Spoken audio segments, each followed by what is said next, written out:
At around 10:30 at night, police officers were moving slowly through the thick reeds along the running trail in Spring Creek Park in Brooklyn. Then, suddenly, they heard a man scream. When the officers rushed closer, they saw a father standing over his daughter's body. Karina Vetrano, a 30-year-old woman, was lying face down on the ground. Her athletic top and shorts had been pulled down. There were bruises on her face. Her teeth were broken, and her legs were covered in scratches. The officers tried to pull the father away from her body, but he wouldn't let go. He just kept repeating the same words over and over. I have to take my daughter home. Just a few hours earlier, Karina had simply gone out for a run. She was an experienced runner and used to jog along that trail all the time with her father. But that day, he stayed home because of a back injury. Right before she left the house, she told him everything would be fine. 2 hours passed, and she never came back. When detectives began examining the crime scene, one thing became painfully clear. Karina had fought until the very end. At one point, she even bit her attacker so hard that she broke her own teeth. Investigators later found DNA under her fingernails, but when they ran it through the national database, it didn't match anyone, which meant only one thing. Somewhere nearby, there was a man who had brutally attacked a woman in the middle of the day and then disappeared without a trace. But what investigators discovered later turned out to be far more horrifying than just a murder. DNA analysis revealed a terrifying secret. And when police finally found the killer, some of the officers said it was so disturbing that it honestly gave them chills. A few of them even needed psychological help afterward. So to really understand how this all happened, we have to go back to the very beginning. All right, friends, let me pause for just a minute. I'm really curious where my audience is watching from. So if you don't mind, tell me what city you're in and what time it is where you are right now. Thanks for taking a moment to do that. Drop it in the comments. And now, let's keep going. Karina Vetrano, a 30-year-old runner, was the kind of person who always pushed herself, always trying to go a little farther and a little faster. That day didn't seem any different from the others.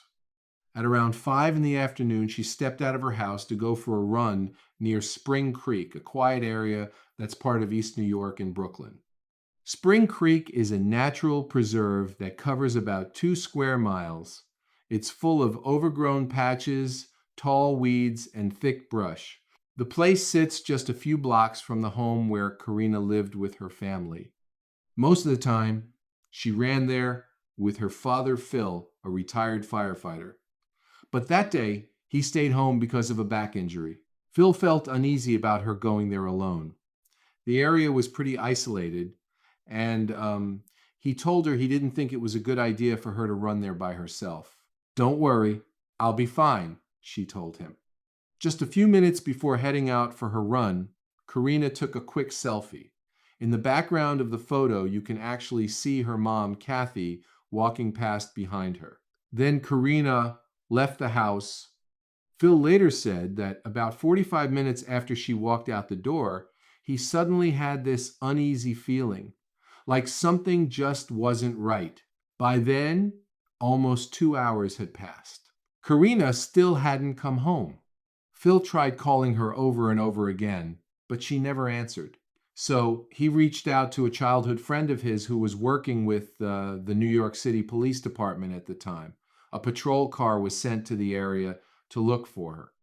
When officers couldn't find Karina, the search quickly expanded. Units from the 106th Precinct joined in, moving through thick reeds that were as tall as 10 feet. And even as night fell, the search continued.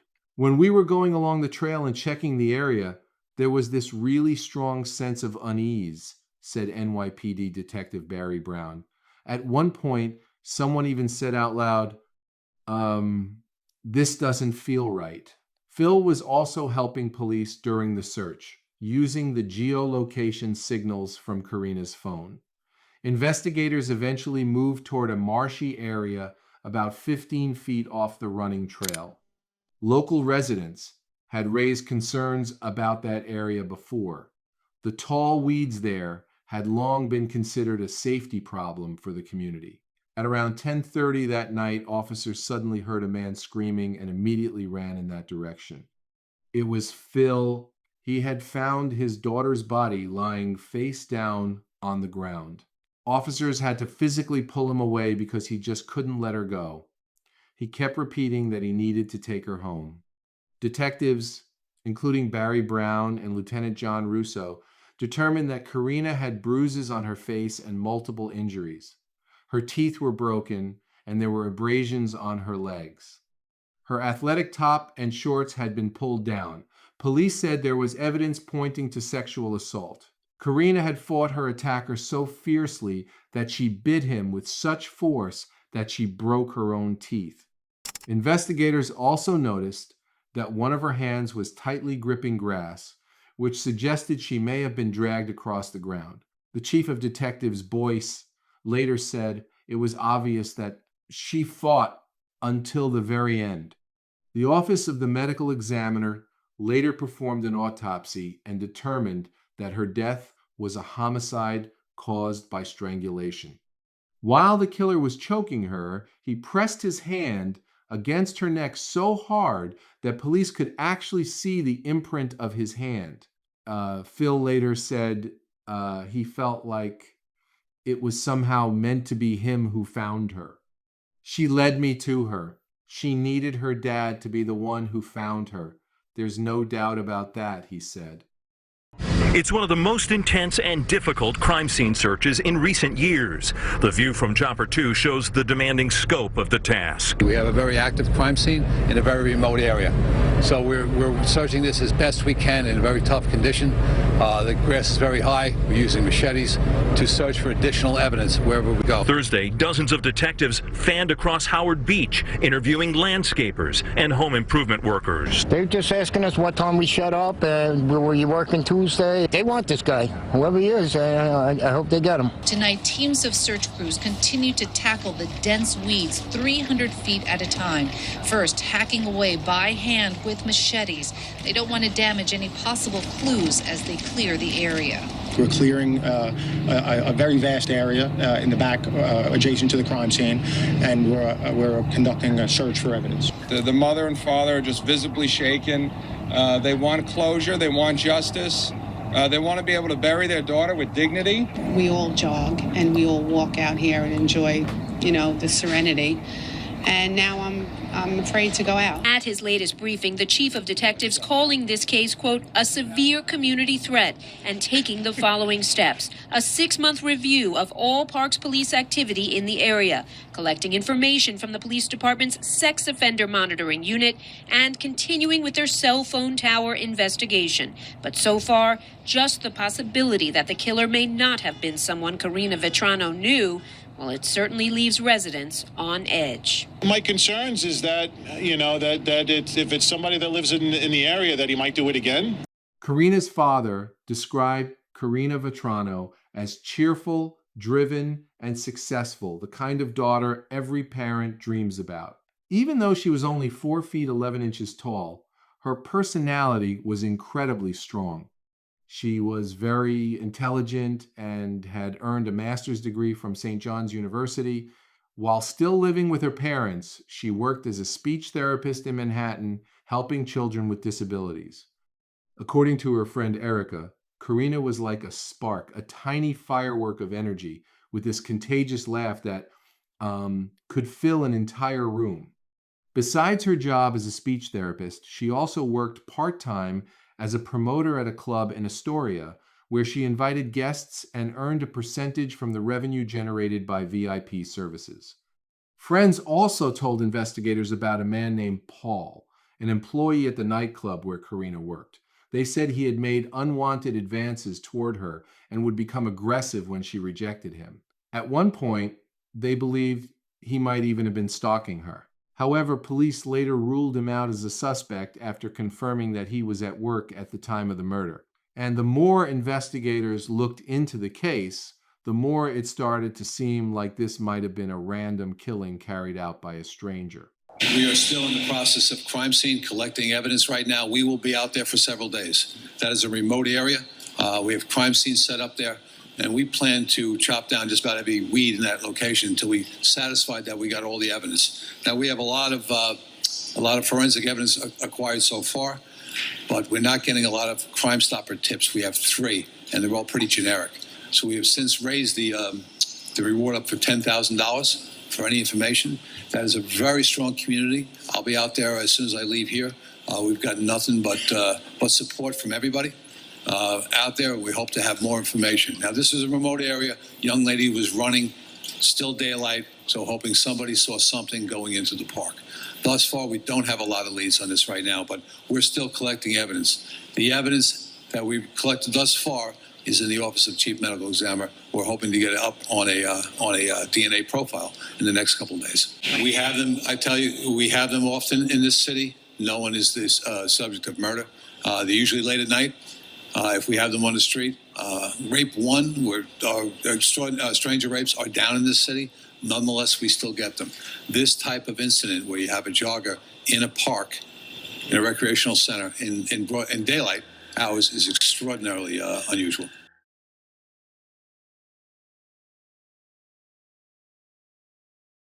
About 400 people came to Karina Vetrano's funeral.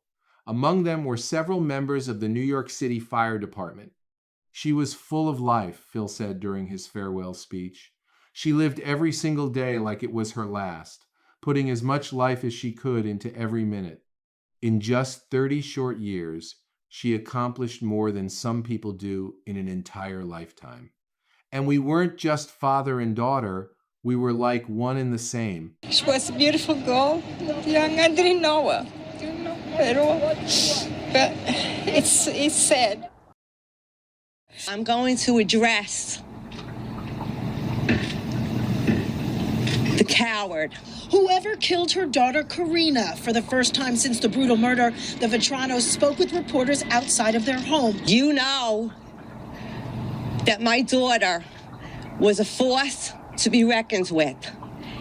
And I guarantee you that you will be reckoning with that force, not only for the rest of your pathetic life, but for the rest of eternity as you burn in hell. My daughter was a big believer of karma. And as you could see, she's magical. The whole world knows she's magical.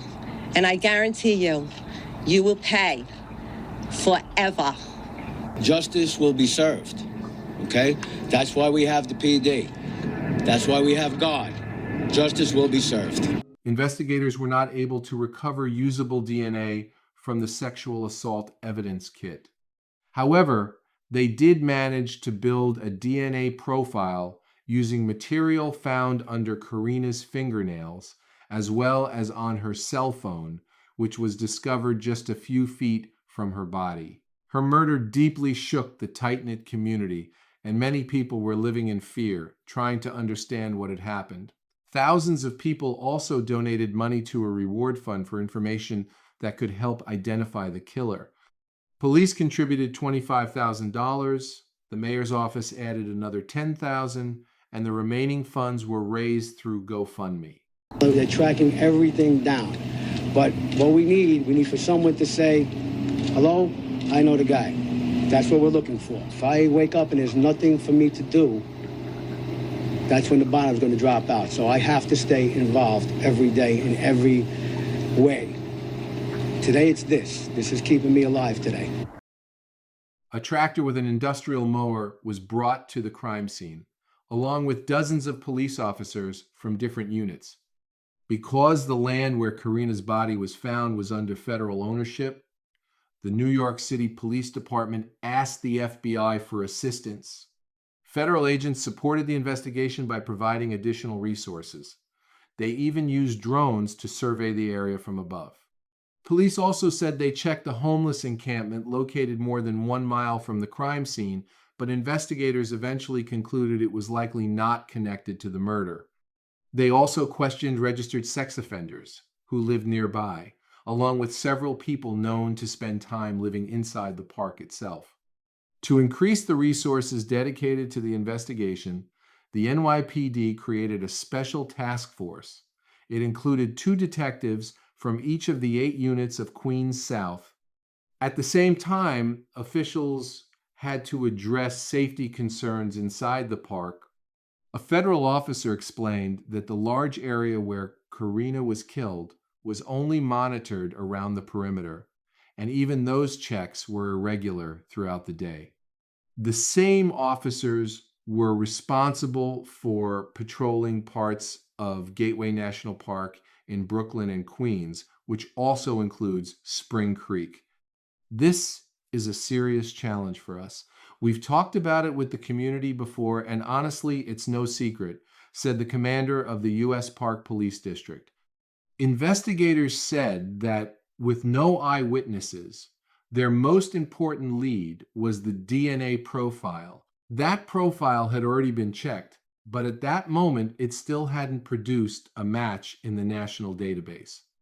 The CODIS database that we use for DNA was only created in 1998, so this person could have been in prison before that, explained Chief of Detectives Boyce. But it could also be someone younger, someone who's never been in prison at all. In a case like this, it was crucial to check whether anything similar had happened before. Early in the investigation, detectives in New York said they had been contacted by the Massachusetts State Police to see if there might be a connection between Karina's murder and the killing of Vanessa Marcotte, a 27-year-old Google account manager who was found dead in Princeton on August 7th. At the time, Vanessa lived in New York City, but she had traveled to Princeton to visit her mother. On August 7th, she went out for a run and never came back home. Later, her body was discovered in a wooded area about half a mile from her mother's house. Authorities in New York said they could not confirm any connection between the 2 cases.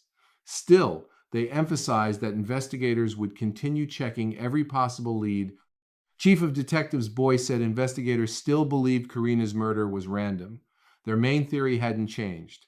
They believed the suspect escaped through the dense brush surrounding the crime scene and eventually made his way toward Belt Parkway. Police examined every possible escape route, but surveillance cameras did not capture any clear image of a suspect. Every house near the park was checked, and residents were interviewed. Investigators even used the phrase "a needle in a haystack," and honestly, that's exactly what the search felt like. As the high-profile case continued to draw more public attention, a Verizon employee who had been working in Spring Creek Park on the day Karina was killed contacted the police. He told detectives that he had seen a man who seemed suspicious. The man was wearing a wool cap and was in the area around the same time investigators believed the attack had happened. Based on that description, a composite sketch was created and released to the public on August 31st. At a press conference, Chief Boyce says one particular thing stands out. And if you'll notice the dark wool hat, remember the day was August 2nd. A little unusual he's wearing a wool hat in the area there. And now a laser-sharp focus on this bike path where, unfortunately, there are no cameras. And finding this man, who police say is black, 5'10", between 35 and 45 years old, with a medium build. We have to speak to this person, so that's the only reason we're putting it out. After the composite sketch was released, a former NYPD supervisor contacted Robert Boyce. At the time, he was working as the head of security at a residential building in Brooklyn, and he said that one of the residents looked a lot like the man in the sketch. Police went to the apartment. The man, whose name was Kevin, refused to open the door at first. Officers stayed outside the building until he eventually came out. Kevin admitted that, yeah, there was some resemblance to the sketch, so he was taken to the station for questioning. Once there, he refused to provide a DNA sample. Detective Barry Brown later said that decision immediately caught everyone's attention in the room. Police eventually obtained his DNA using a discarded water bottle he had thrown away. But when the results came back, the analysis showed that Kevin's DNA did not match the profile connected to the crime scene. After that lead was ruled out, investigators were basically back at square one. Hoping to generate new information, Crime Watch Daily released surveillance footage showing Karina just a few hours before her murder. The video was recorded during what police described as her usual running route. Her family and investigators were both hoping it might reveal some kind of clue. Authorities said it was the last known image of Karina. Karina's loved ones also came together to retrace some of the last routes she was known to have taken. When the DNA still didn't match anyone in the database, Phil urged investigators to use a method called familial searching, basically checking whether any relatives of the possible killer might already be in the database. You could find the killer, he said. You might be able to trace a direct connection, and that would narrow the search down a lot. At the time, that kind of testing method was being used in 9 states, but not in New York. So Phil started a petition hoping to change that. Familial DNA searching goes deeper, using special software to look for a similar, not exact match, indicating the suspect could be related to someone in the system. There's untold amount of cold cases that'll be solved by this. But the ACLU is pushing back, saying that such policy could lead to, quote, miscarriages of justice.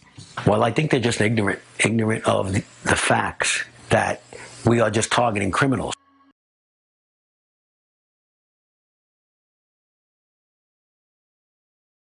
6 months after she was found dead, police now have a person of interest in the case of murdered jogger Karina Vetrano. One man was taken into custody.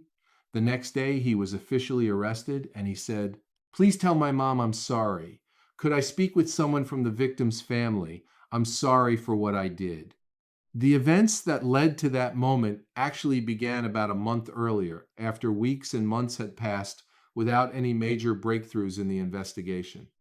In January 2017, Lieutenant John Russo took another look at the case. He was one of the officers who had been at the scene when Karina was found, and he also lived in Howard Beach. While reviewing the case files, Russo suddenly remembered an incident from May 2016, just a few months before Karina's murder. And he started to wonder if it might actually be connected to the investigation. On the other side of the street, near the house next door, I saw someone walking away from me. The person was wearing a tracksuit with long sleeves and a hood pulled over their head, even though it was about 80 degrees outside. And I remember thinking, that's strange. Russo said the man seemed to be looking over the houses nearby, and that made him call the police. But by the time officers arrived, the person was already gone. The very next day, neighbors reported similar suspicious behavior. They said a man wearing a black and white tracksuit had walked onto several private properties. Later, Russo ran into the same man again and asked for his name. His name was Chanel Lewis. At the time, Russo figured that was probably the end of it and that their paths would never cross again. But in January, the memory came back to him. He had this strong feeling about it, like something just didn't sit right. So he started digging deeper into Chanel Lewis. He discovered that Lewis didn't have a criminal record, but he had received several summonses connected to the Brooklyn side of Spring Creek Park, across from the section of the preserve located in Queens. After that, Chief Boyce received a call from Russo. There was something in Lieutenant Russo's voice that made me think, this might actually be the one, Boyce said. So we jumped on it right away. When investigators began speaking with Chanel Lewis, he told officers he knew the area very well. According to him, he was mostly a loner with very few friends, and he often walked along the trails to listen to music and clear his head. While cooperating with detectives, he voluntarily provided a DNA sample. Officers also visited his former high school and discovered that his past appeared to be troubled and complicated.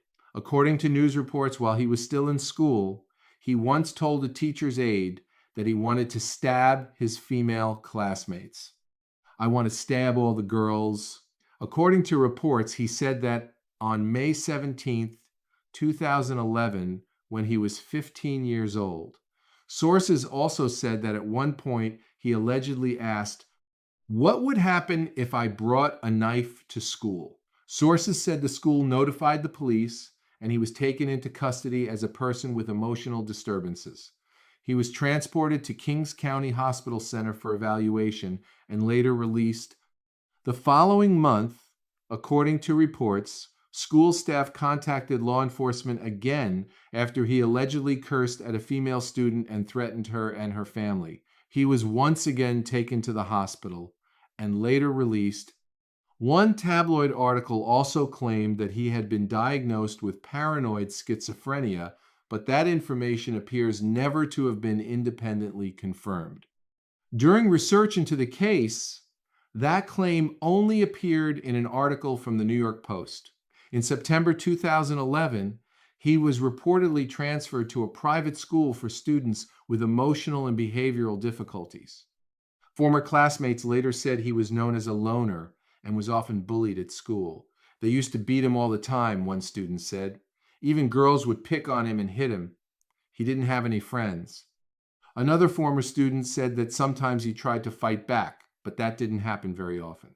One classmate who rode the school bus with him said many people made fun of him because of the way he dressed and the way he looked. At the same time, several former students said they never knew him as an aggressive or confrontational person. He always walked around school with his hood pulled over his head, one of them said. The executive director of Martin DePorres Schools later said that Chanel Lewis graduated in August 2015, and during his time there were no reports that he had threatened anyone. While he was at the school, there were no disciplinary records connected to him, and there were no other reports of threatening statements directed at other students, the director said in a statement.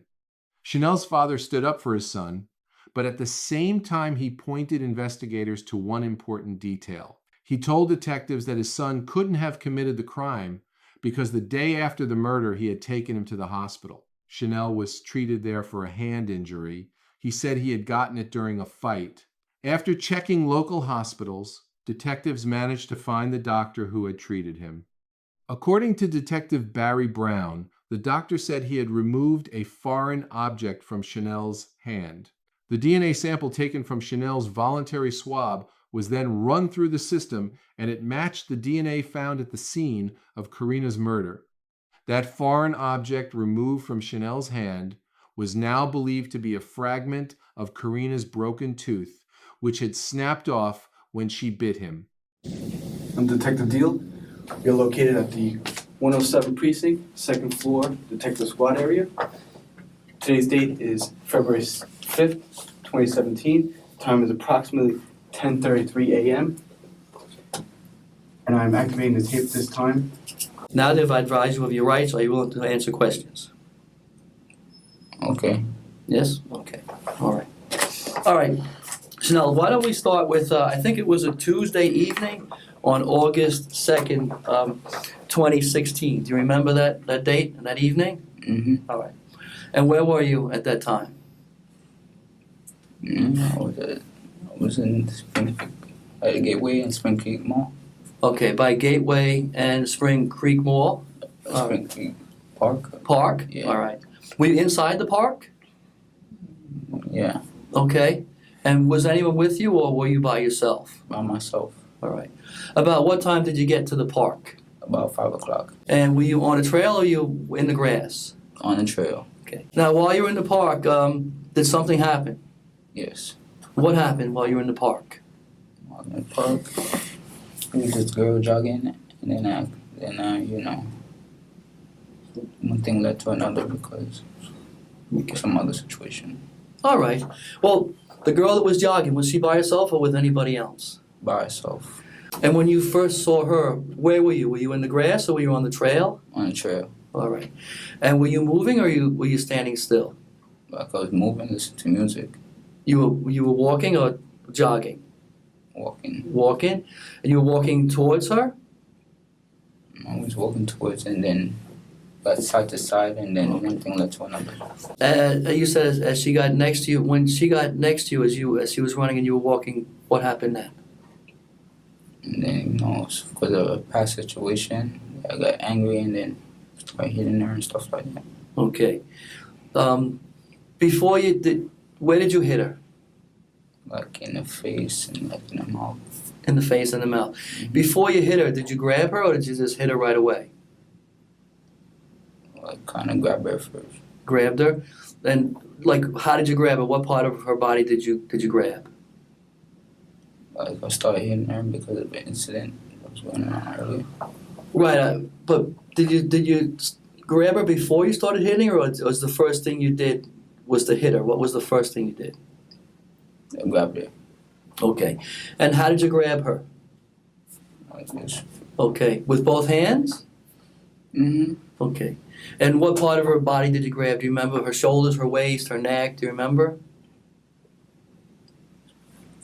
Probably like around here. Okay, around the shoulders. Did she say anything at all? No. Did she scream? No, because her tooth broke. I'm sorry? Her tooth broke? Right. Were you covering her mouth at all? No? Okay.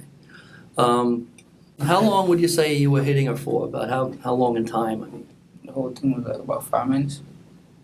5 minutes, all right. How far off the path would you say you dragged her into the grass? Like how many feet about? Probably about 10. Okay. What was the status of her clothing? How was her clothing? Kind of like pulled off. Pulled off? Yeah. Okay, what was pulled off? Like her clothes. Now, you said you did this because you had some anger, is that right? Mm-hmm. All right. Can you tell me about that anger? Because, you know, I used to live in a different address than I currently live right now. Right. And then sometimes there's this man that comes around there. He play like loud music and carry a lot of friends around there. I didn't like it because I feel unsafe and comfortable, and I like my place private and peaceful. And usually I just... No, I know, Chanel, I know that, like last night, you really didn't want to talk about this, right? Last night. But today, it was okay, you wanted to talk about it, right? Mm-hmm. I know that you told Detective Brown you wanted to straighten your life out, right? Yes. Okay. And then Detective Brown said to wait until you came in the room to talk about it. That's right? Mm-hmm. And that's what you did, right? Yes. Okay. Chanel Lewis, who was 20 years old, was arrested and charged with second-degree murder. Chanel! We were hiding out for 6 months. Come on. Look this way, look this way, look this way. Look this way. Look this way, right here, sir. After his arrest, Karina's family reached out to the public and asked for opinions on how the remaining money from the GoFundMe fund should be used.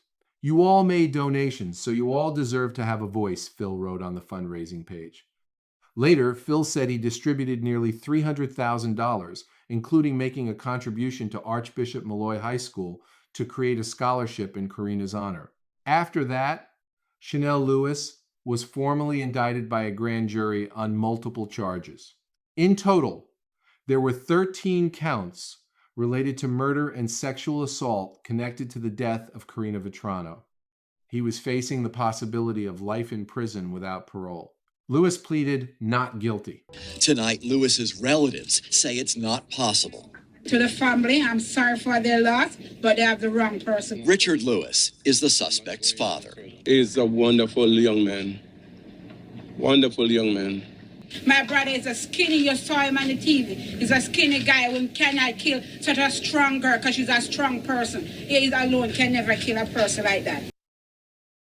Today, I would like to thank all those who have reached out and give their support for me and my family.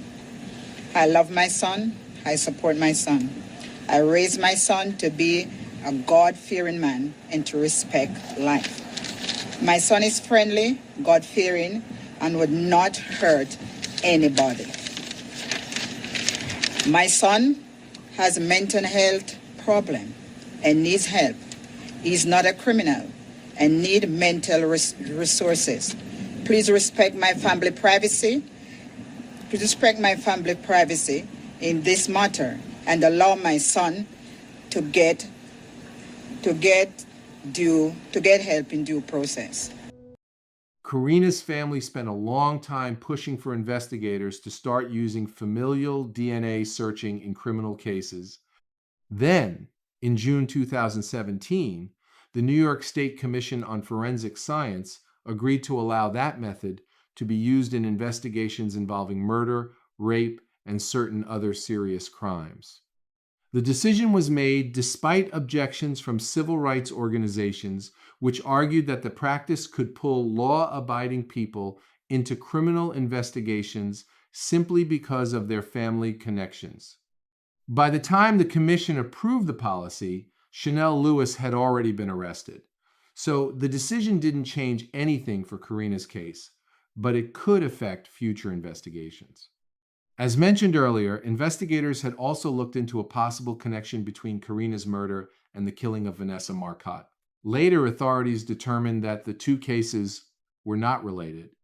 On April 15, 2017, officials announced that Angelo Colin Ortiz, who was 31 years old, had been arrested after DNA evidence linked him to Vanessa's case. He later pleaded guilty to second-degree murder and unarmed robbery, and on November 2, 2022, he was sentenced to life in prison. He will not be eligible for parole until 2067, when he will be 81 years old. November 2018. It was packed inside of the courtroom, filled with family and friends on both sides. As you mentioned, it was also very emotional. Karina Vetrano's mother was inside of that courtroom. She held onto a cross most of the time, crying. Karina Vetrano's accused killer, Chanel Lewis, obviously in the courtroom. His mother was there as well, and she held onto a Bible, also in tears most of the time. Now, opening statements got underway. Defense attorneys with the Legal Aid Society representing Lewis told jurors today Lewis is innocent. They have serious doubts about the evidence, adding there are no witnesses, and Lewis was coerced into confessing, and people are rushing to judgment. In his opening statement, Assistant District Attorney Brad Leventhal said, "They crossed paths by chance. She didn't provoke him. He saw her, and he killed her." Prosecutors said that Chanel didn't have a girlfriend, had very few social connections, and didn't have a job. They described him as someone who often carried a lot of anger. According to their theory, it was that anger that led to the attack, which they described as random. That day, he took out his anger on a beautiful young woman, a girl wearing a top, the prosecutor said. However, the defense pushed back against those claims. There won't be any eyewitnesses. No one is going to walk into this courtroom and say, "He did it," said defense attorney Jenny Chung. She also argued that the prosecution was trying to force a square peg into a round hole. Chung questioned the police interrogation of her client as well, which lasted more than 10 hours. Procedures were shortened. The prosecution's evidence is incomplete, she said. The defense also claimed that the DNA evidence linking Chanel Lewis to the crime scene was unreliable. Attorney Robert Moeller argued that the crime scene had been compromised by multiple people, including Karina's father, and therefore could not be considered a fully reliable source of evidence. Lewis's lawyers also said the confession had been obtained improperly and should not have been used in court. According to them, he confessed only because he wanted to leave after waiting for hours. But the prosecution focused heavily on what he actually told police. He was angry, and he took that anger out on Karina Vetrano. Those are his own words. He is the man who strangled Karina Vetrano, the prosecutor said. The prosecution also emphasized what they described as strong DNA evidence. An expert witness testified that the DNA profile taken from material found under Karina's fingernails, on her neck, and on her cell phone matched Chanel's DNA profile. 2 NYPD detectives also testified about the detailed and extensive process used to collect evidence in the case. Some of the images shown during testimony were so disturbing that Karina's parents were visibly shaken. At times, they couldn't hold back their tears, and at one point, they even had to leave the courtroom. Closing arguments on the emotional trial over the death of 30-year-old Karina Vetrano have now wrapped up. The prosecution painting the suspect, 22-year-old Chanel Lewis, as a frustrated, angry, and lonely young man who spotted Vetrano on an after-work jog at a park in Howard Beach and took out all his anger by taking her life.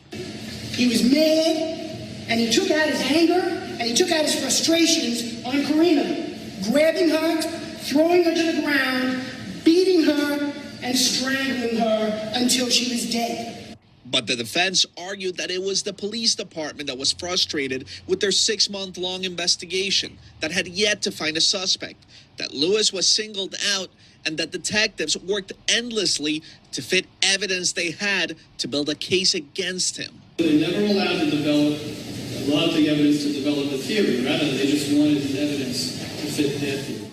The exhausting trial lasted 7 days. Soon, it was time for the jury to decide the fate of the case. After a long day of deliberations, the jurors spent more than an hour reviewing the second of the defendant's 2 recorded confessions. They also asked to have 74 pages of testimony from the prosecution's DNA expert read back to them. On top of that, the jury requested to look again at the autopsy photographs of Karina. After a day and a half of deliberations, 5 jurors said they could not return a guilty verdict beyond a reasonable doubt. That created what's known as a hung jury.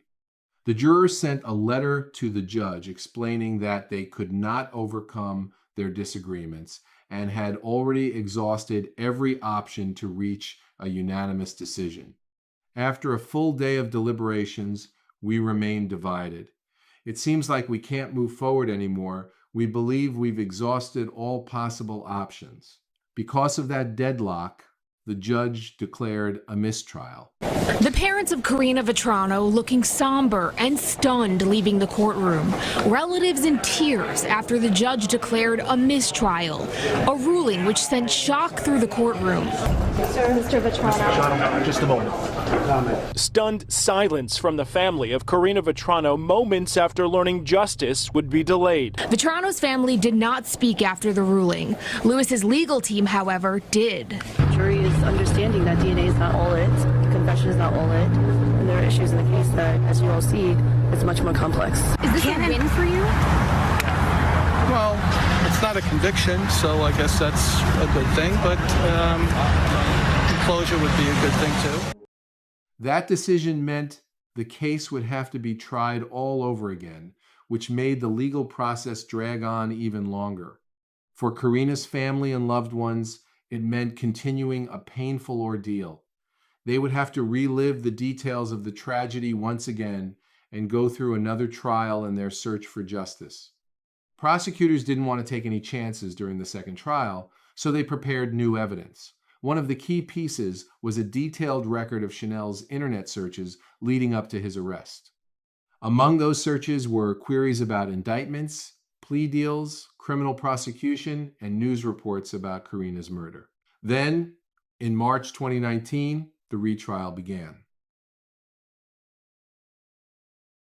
Karina Vetrano's father returned to the stand today in the retrial of the man accused of strangling her back in 2016. At one point, Vetrano's father dropped to his knees in front of the jurors as he emotionally described finding his daughter's stiff, cold body in a nearby trail. The defense once again insisted that their client was innocent, arguing that his earlier recorded confession had been obtained under pressure.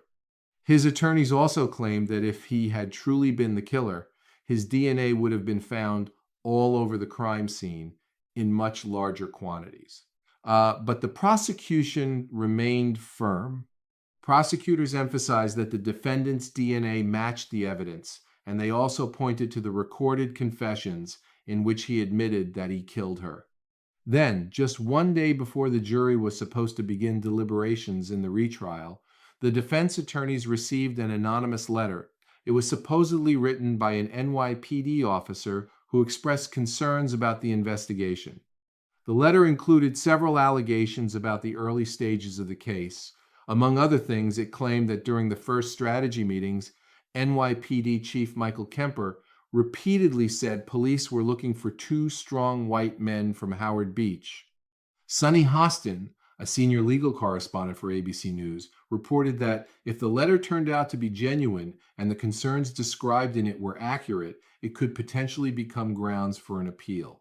One of Lewis's attorneys said, "We received disturbing and credible information suggesting that the police withheld critically important details about other potential suspects, and that information was never shared with the defense."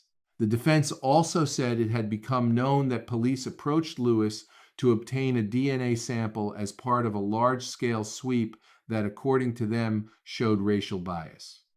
During that operation, DNA samples were collected from more than 360 African American men in Howard Beach and nearby areas of Brooklyn and Queens. In light of this new information, we plan to file a motion on Monday requesting a hearing regarding the prosecution's failure to disclose exculpatory evidence, as well as a separate hearing concerning unconstitutional racial profiling during this investigation, the attorneys said. In response, Sergeant Brendan Ryan said that the NYPD had conducted a thorough investigation into the murder. And as the prosecution presented by the Queens District Attorney shows, the evidence clearly demonstrates that Chanel Lewis is responsible for her death. He also noted that numerous court hearings and 2 criminal trials, which took place over more than 2 years, had already carefully examined the issues raised in the anonymous letter. According to him, the letter contained many false claims and inaccuracies. Assistant District Attorney Leventhal also said, "This anonymous letter contains no verifiable information. The person who wrote it is clearly trying to disrupt the trial." This morning, the judge denied a request from the defense asking for a hearing on this. After that, the case was handed over to the jury for deliberation. The importance of that moment was obvious. The first trial had already ended in a deadlock, with the jury unable to reach a verdict and the court declaring a mistrial. Neither side was treating the outcome with too much confidence or complacency. There was a lot at stake, not just for the prosecution and the defense, but also for Karina's family, who had already endured years of uncertainty. On April 1st, 2019, the verdict was finally announced. Inside the courtroom, everyone held their breath. We, the jury, find the defendant guilty.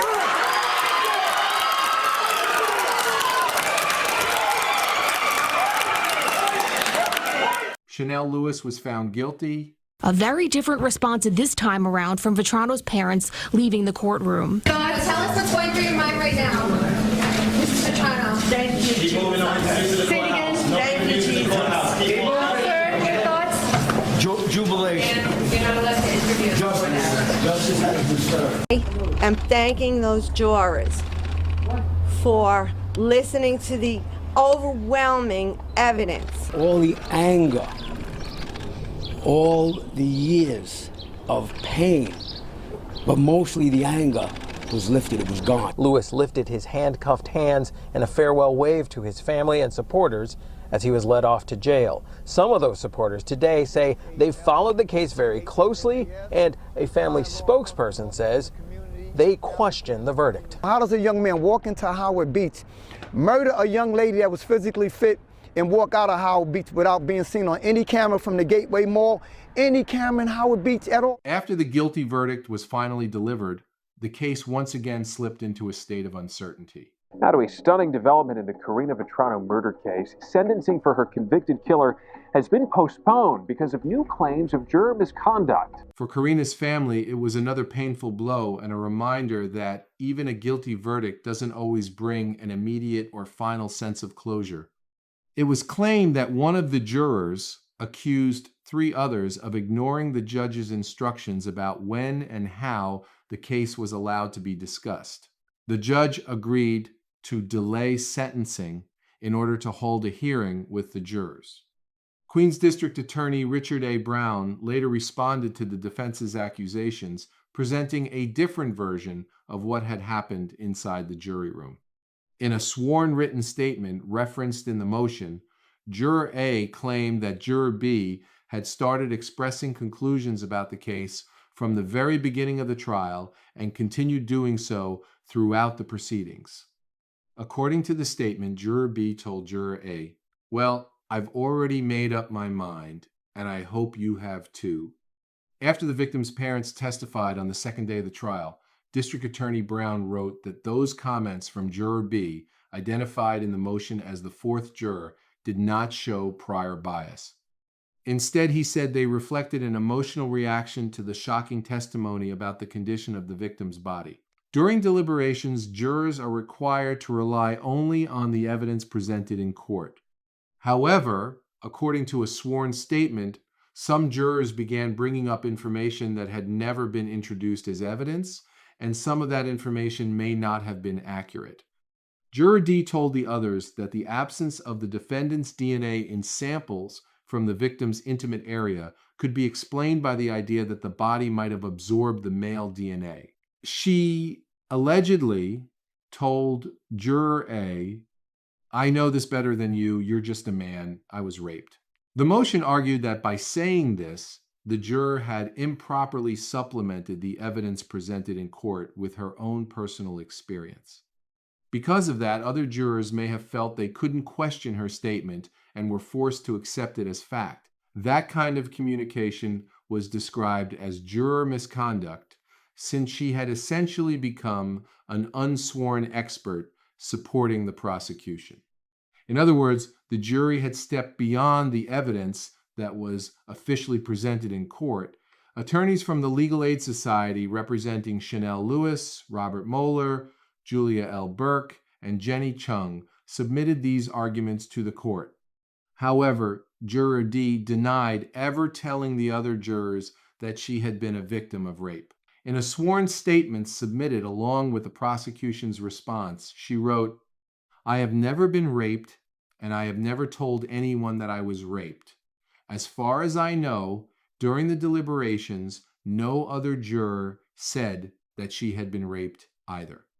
In another example mentioned in the motion, defense attorneys said that one of the jurors had drawn conclusions based on information that was never part of the evidence presented in court. Juror C compared injuries from a completely unrelated rape case with the injuries suffered by Karina Vetrano and claimed that sexual assault had been proven because the injuries in both cases were the same. The motion argued that the information Juror C shared with the other jurors was improper because it essentially introduced facts that had never been presented during the trial and went beyond a juror's ordinary life experience, knowledge, or common sense. Juror C admitted that he had mentioned his experience serving on a jury in a previous rape case.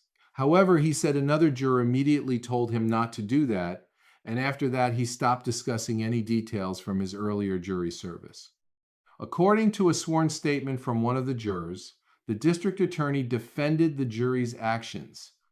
It was stated that none of the jurors presented themselves as professional experts. Instead, each person simply relied on their own life experience and expressed their personal opinion as an ordinary citizen. That wasn't misconduct. After the verdict, CBS 2 spoke to the jury foreman who called it a slam dunk case. When asked what the most damning evidence was, Two things. The confession, it wasn't coerced.